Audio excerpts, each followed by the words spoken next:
do a quick plug. Yeah. So today, well, yeah, this morning I opened up the list Yeah, I saw your for the post, public your beta. Yeah. Nice. So let's see here. So anybody who's interested, you just go to Joe and Tell. Here, I can put this up here. joeandtell.com/MB. And yeah, basically you can go in here, and it's a limited beta, meaning that we're gonna take a look and see what we need to test, and based on what what people have said here, we're gonna pick and choose. Get some feedback. But of course, anybody who signed up early, of course, I want to give them access as soon as possible.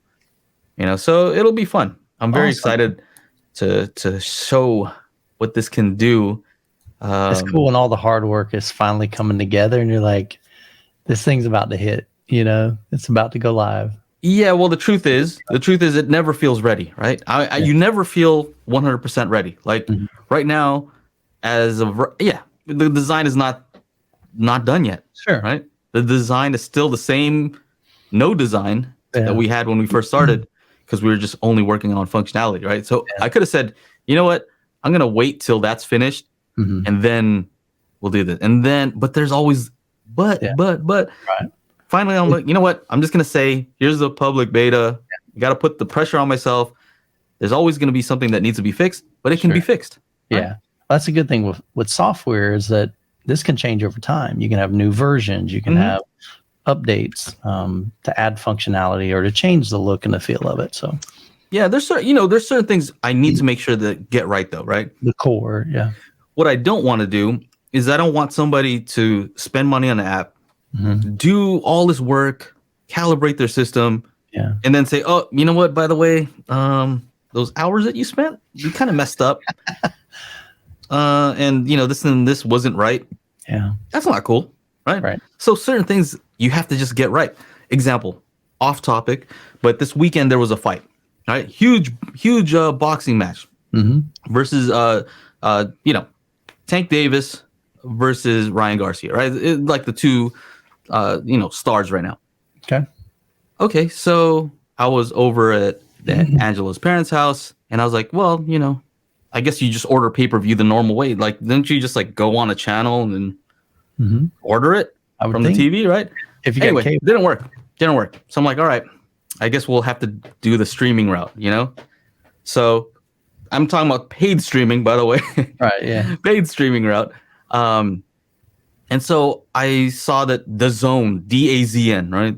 Okay. This company had this, right?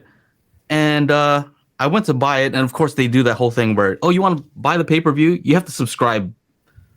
I'm like, all right, I'll just do it, right? So it came out to $85 or whatever. Yeah.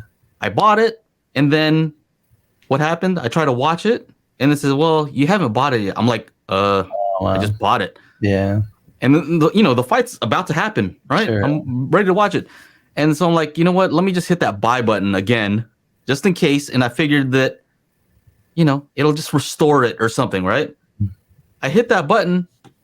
It charged me. Couldn't watch it.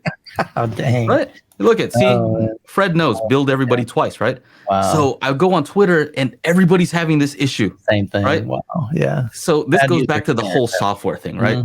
There are certain things you cannot mess up, right? Yeah, sure.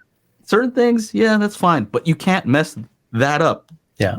Fights happening, everything's got to work. Sure. So similar situation. Anyway, ended up just buying it on Showtime, but it's just crazy. Yeah. It's just crazy. Like a bunch of people bought this and just couldn't watch it. That's crazy. Yeah. That's bad user experience there, man. Yeah, that's just I don't know what they're thinking. But yeah, everything's gonna work, right? And I've tested it with a guy that I know who kind of is, I don't know. He does a lot of like, I don't want to say pro audio, but he used to do more live events, right? Right. Kind of the DSP for those types of events. Sure.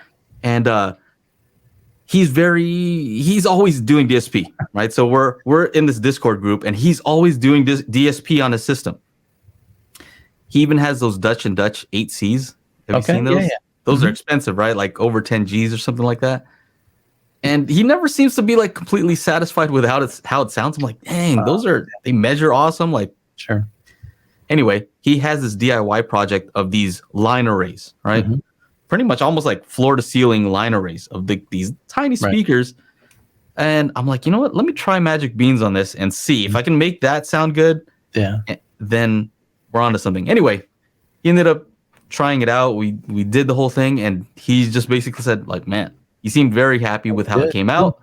And I'm like, if you're happy with this and you're never happy with anything, that means that's good. You're on the right track. Nice. Yeah. So yeah, exciting stuff.